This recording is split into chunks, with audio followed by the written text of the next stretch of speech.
네, 안녕하세요. 주식은 역시 기레기리스의 기리스입니다. 안녕하세요, 여러분들.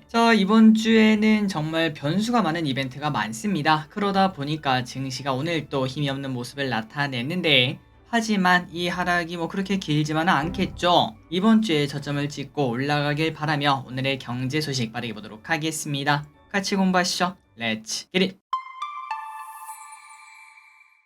일단 이거부터 확인을 해봐야겠죠. 내일부터 청약을 시작하는 인스웨이브 시스템즈 기관 경쟁률이 670대 1이 나왔고, 그리고 대부분의 기관들이 24,000원에서 24,000원 초과를 써낸 걸 확인할 수 있습니다. 그리고 임무 확약은 7.5%가 있으니까 참고하시면 될 것 같고, 그렇다면 우리가 청약을 해야 되는가 말아야 되는가 조금은 애매하게 나오긴 했습니다. 그럼에도 불구하고 시가총액이 1,100억이라는 점, 그리고 유통 물량이 22%밖에 안 돼서 상장 당일날 300억도 안 풀린다는 점이 조금 포인트인 것 같고, 그리고 AI에 관련된 그러한 이야기도 좀 나오지 않겠습니까? 조금 뒤에 보시면 아시겠지만 두산 로보틱스도 꽤나 괜찮은 흐름을 나타낼 것 같아서 이 친구의 기대감도 아마도 좀 존재하지 않을까라고 저는 생각을 하고 있습니다. 어쨌든 신영증권에서 진행하는 인스웨이브 시스템즈 저기를 청약을 하도록 하고, 다만 이건 알고 있으면 좋을 것 같습니다. 만약에 신영증권이 없다면은 지금 만들어도 청약을 할 수가 없습니다. 첫 번째입니다. 어제 미국 증시는 하락 마감. 어제 미국은 좋지 않았습니다. 이번 주에 있는 굵직한 소식들, CPI, PPI, 유가 방향, 그리고 또 선물옵션 동시 만기일 등 여러가지 이벤트가 존재하고 있어서 눈치를 보는 걸 우리가 쉽게 확인할 수 있었죠. 그리고 또한 애플도 아이폰 15 시리즈가 공개가 되었으나, 그런데 어디든 마찬가지인 것 같습니다. 뉴스에 팔아라 흐름이 나타나면서 주가는 1.7% 하락하고 마무리가 되었다고 합니다. 그리고 중요한 거는 우리가 지난 주말에 공부했었죠. 과거 3년 동안은 거의 한 달 동안 애플이 빠지는 모습을 나타냈는데, 과연 이번에는 어떨지, 9월의 저주라는 게 실제로 존재할지 계속 보도록 하겠습니다. 그리고 마지막으로 오라클이라는 기업이 어제 13%나 급락하는 모습을 나타냈는데요. 오라클 내에 클라우드 매출이 기대에 못 미치는 모습을 보여주면서 크게 급락했는데, 덩달아 다른 클라우드에 관련된 기업들도 하락을 피할 수 없었다고 합니다. 알파벳, 마소, 아마존 등 이런 기업들이 1% 정도 하락을 했다고 하네요. 그래서 어제 미국 증시 이렇게 좋지 않았는데, 오늘 저녁에는 CPI가 공개가 되죠. 정말 중요한데 어떤 지표가 나올지, 다음 달에는 무조건 급등하는 게 기정사실이라고 볼 수 있겠죠. 최근 들어 유가가 많이 올랐으니까. 그런데 오늘만큼은 조금은 예상치만큼만 나왔으면 좋겠다라는 생각을 해봅니다. 다음입니다. 아이폰 15에 대해서 간단 설명하고 넘어가도록 하겠습니다. 아이폰 15가 공개가 되었고요. 뭐가 간단하게 바뀌었는지 보자면은, 일단 전작과 같이 6.1인치 기본 모델, 6.7인치 플러스 모델, 그리고 고급 모델인 6.1인치 프로와 6.7인치 프로 맥스로 구성이 되었다고 합니다. 그리고 가격 같은 경우는 한 10만원씩 오를걸요. 요런 예상이 많았거든요. 하지만 작년이랑 비슷한 가격대를 유지를 했다고 하며, 그리고 마지막으로 USB-C 타입, 아마도 이제 많은 분들이 좋아하실 거라고 생각합니다. 물론 지금 있는 라이트닝 타입은 어떻게 해야 되나 라는 고민이 들긴 하지만, 어쨌든 C타입이 적용이 되었다는 게 포인트고, 그리고 판매는 15일부터 사전 주문이 가능, 매장에서는 22일부터 수령할 수 있다고 합니다. 아이폰 15에 관심 있다면 참고하시면 될 것 같고, 참고로 왼쪽의 사진은 아이폰 15 프로 블랙 티타늄이라는 색깔인데, 요런 식으로 약간 금속 재질 느낌이 난다고 합니다. 다음입니다. 두산 로보틱스 흥행 기대감. 이제 공모주는 우리에게 진짜 피와 살 같은 그런 존재라고도 볼 수 있겠죠. 당장 다음 주부터 공모주가 진짜 많이 몰려오는 걸 확인할 수 있는데, 이 와중에 두산 로보틱스의 기관 수요측이 진행되고 있는 거 알고 계실 거라고 생각합니다. 그래서 지금 분위기가 어떤가 한번 봤더니, 분명 이제 댓글에서도 확인할 수 있었어요. 몇몇 사람들은 대여급 공모주는 이때까지 항상 그랬다, 파도 봐라, 걔도 그렇게 별 볼 일 없었어, 요런 얘기를 하시면서 애초에 기대감을 접은 바 있었지만, 그런데 이 와중에 두산 로보틱스 기대 밖이라고 해야 될까요? 경쟁률이 무려 1000대 1을 넘길 것으로 보인다고 합니다. 그리고 이 와중에 많은 기관 투자자가 러브콜을 많이 보내면서 공모가도 상단을 초과할 것이다, 이런 얘기도 나오고 있으니까 그만큼 수요 예측이 대박이다 라고도 얘기를 해볼 수 있겠죠. 그렇기 때문에 우리가 이제 당연히 청약하는 건 기정사실이다 라고 얘기를 할 수 있고, 이제 중요한 거는 수익 아니겠습니까? 이제 그 수익을 우리가 좀 크게 보려면은 결국은 로봇주의 밸류가 최근 들어 이제 레인보우 로보틱스 등 로봇주가 조금 급락하는 모습을 나타내고 있는데, 이제는 하락을 멈추고 이 정도 밸류를 조금 유지를 해줘야 우리가 이제 만족할 만한 수익을 낼 수 있을 것 같은데, 하지만 뭐 그거는 조금 시간이 지나봐야 알 수 있겠죠. 일단 우리는 당연히 청약을 해야 될 것 같고, 그리고 수익도 거의 확정적으로 나오지 않을까라는 얘기를 해볼 수 있을 것 같습니다. 이제 남은 거는 로봇주의 방향 플러스 우리가 얼마나 수익을 낼 수 있는가, 여기에 집중하면 될 것 같네요. 다음입니다. 반도체 이야기 한번 해보도록 하겠습니다. 테슬라 슈퍼컴의 HBM 들어감. 자, HBM이라는 단어는 진짜 연초부터 100번은 넘게 더 들어본 것 같습니다. 그만큼 뜨겁고 또 그만큼 관련 기업은 실적이 오를 수밖에 없다는 거겠죠. 그리고 이틀 전이었죠. 테슬라가 10%나 급등했던 거. 그때 이렇게 급등한 이유가 바로 테슬라 슈퍼컴 때문인데, 이 테슬라 슈퍼컴에 HBM이 왕창 탑재가 된다고 합니다.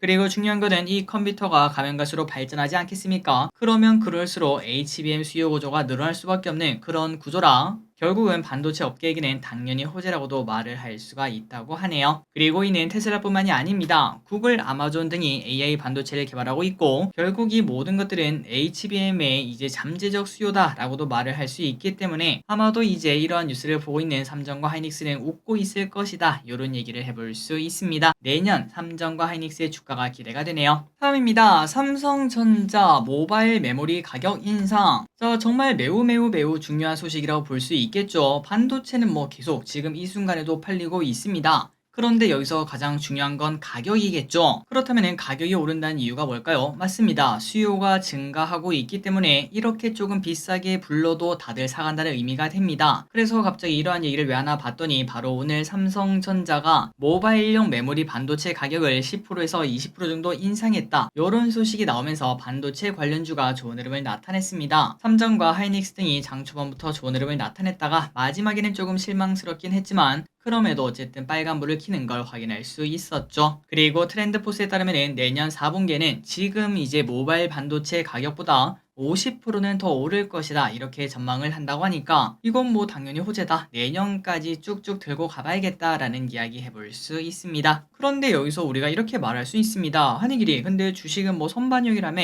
이렇게 뭐 좋은 전망이 앞에 기다리고 있으면은 당연히 삼전 지금이라도 8만전자는커녕 9만원까지는 가야 되는 거 아니냐 라고도 말씀하실 수 있는데요. 하지만 방금 전에 봤던 이 반도체 가격 상승은 바로 모바일용 메모리 반도체 가격입니다. 그러니까 아직까지는 서버, PC용 메모리 반도체, 여기는 조금 잠잠한 모습을 나타내고 있어서 모바일 혼자만 좋다고 삼전의 주가가 급등하기는 조금 어렵다라고도 말할 수 있겠죠. 참고로 이제 삼전의 매출 비중을 보면은 스마트폰이 35%, 서버가 35%, PC 및 나머지가 30%를 차지한다고 하는데, 일단 이 중에서 35%가 올라가고 있지 않겠습니까? 아마도 얼마 지나지 않아서 서버와 PC도 따라올 것이라고 예상을 해볼 수 있습니다. 그때가 되면은 아차하는 사이에 8만전자까지 가는 걸 확인할 수 있겠죠. 다음입니다. 주식 상승의 신호. 자, 이 소식은 여러분들이 관심있게 보시면 좋을 것 같습니다. 대표적인 주가 하락의 신호를 알고 계신가요? 맞습니다. 바로 내부자, 임원, 대주주 매도죠. 대부분의 기업들, 테슬라, 에코프로, 그리고 최근에는 엔비디아도 이런 얘기가 나오고 있는데, 이 친구들이 고점을 쳤을 때는 필연적으로 임원 매도가 있던 걸 아마도 여러분들 알고 계실 거라고 생각합니다. 하지만 그 반면 강력한 매수 신호도 있습니다. 그게 뭘까요? 맞습니다. 당연히 임원, 내부자 매수, 이런 것들이 나타나게 되면은 그 회사에 대해서 얼마나 그 사람들이 잘 알지 않겠습니까? 그런데 그 사람들이 지돈 써가지고 지돈으로 매수를 하는 거니까 당연하게도 야, 이제는 바닥 근처까지 왔나 보다 라는 이야기를 해볼 수 있을 것 같습니다. 그래서 최근 들어 대주주가 매수한 기업이 뭐가 있나 봤더니 미래에셋증권,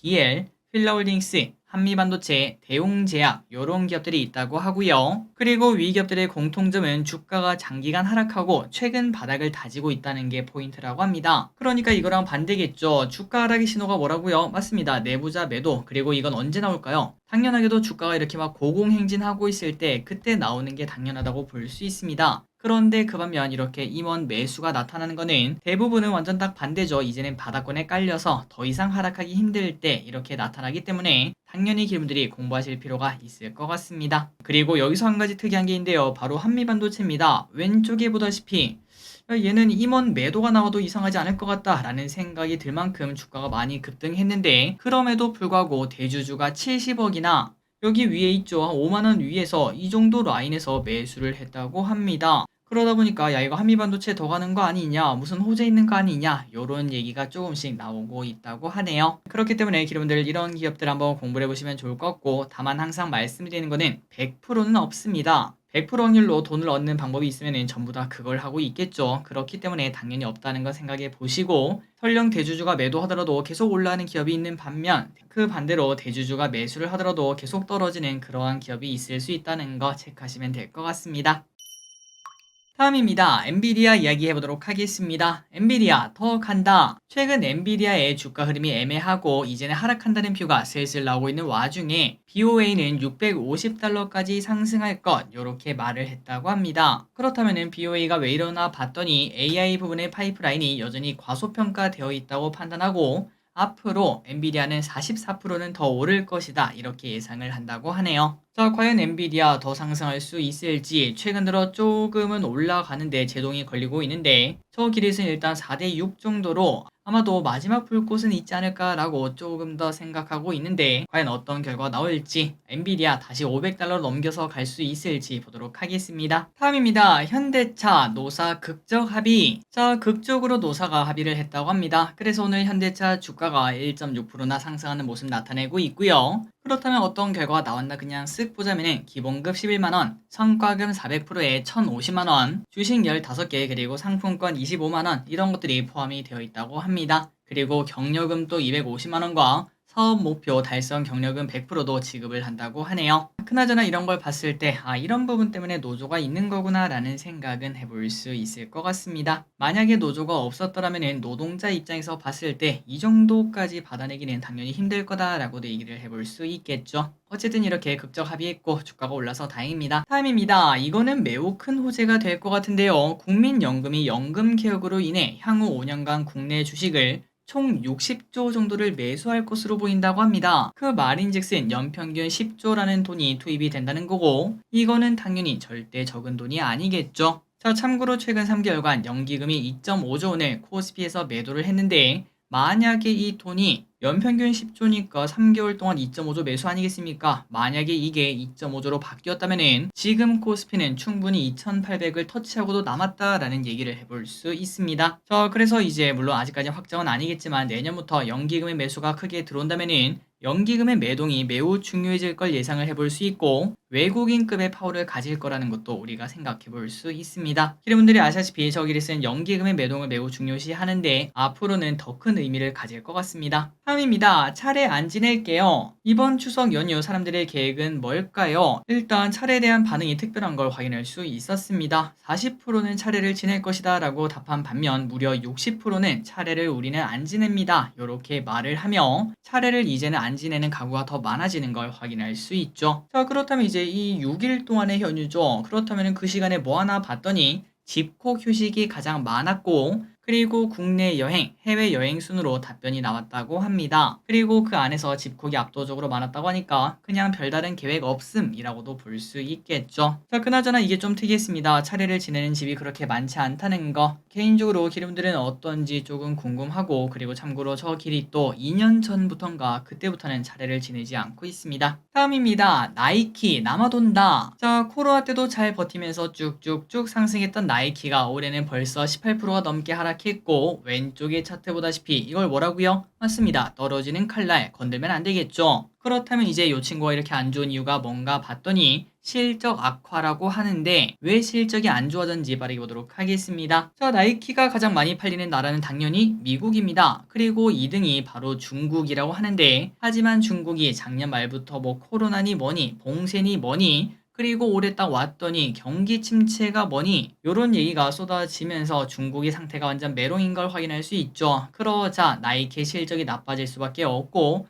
할인 판매까지 나섰지만 오히려 재고만 쌓이고 있는 걸 확인할 수 있다고 합니다. 그렇기 때문에 당연히 주가는 이렇게 하락할 수밖에 없었는데, 그런데 여기도 반도체랑 마찬가지네요. 증권가에서는 나이키의 재고 조정이 마무리될 때, 그러니까 재고가 이제 이만큼 쌓여 있는데 이게 확실히 줄어드는 게 눈에 띌 때, 그때부터 저점 매수를 하자, 이렇게 얘기를 하고 있다고 하니까 지금은 차트를 보다시피 그 다음에 또 재고를 보다시피 매수할 타이밍이 아니라는 걸 확인할 수 있습니다. 그런데 여기서 이렇게 말할 수 있겠죠. 아니 기린 이거 이러다가 나이키 망하는 거 아니야? 라는 생각도 해볼 수 있겠지만, 그런데 아무리 그래도 나이키가 망하진 않을 것 같다 라는 생각이 들 것 같습니다. 저 기린은 이제 의류나 그쪽에 관심이 그렇게 많지는 않지만, 관심이 없는 저한테도 나이키가 만약에 할인을 한다면은 다른 신발을 사러 가는 것보다는 일단은 나이키를 먼저 보러 갈 것 같아요. 그게 바로 나이키 힘이라고도 볼 수 있겠네요. 다음입니다. 요소수 엄소용. 중국의 요소 수출 중단 후 요소수 품절 사태에 대한 두려움이 계속적으로 퍼지고 있다고 합니다. 롯데정밀화학의 쇼핑몰, 다나와 지마켓 등 여기서 이미 요소수가 품절이 되고 있고, 주유소에서는 요소수를 판매 중단했다는 기사나 글들이 쏟아지고 있는 걸 확인할 수 있습니다.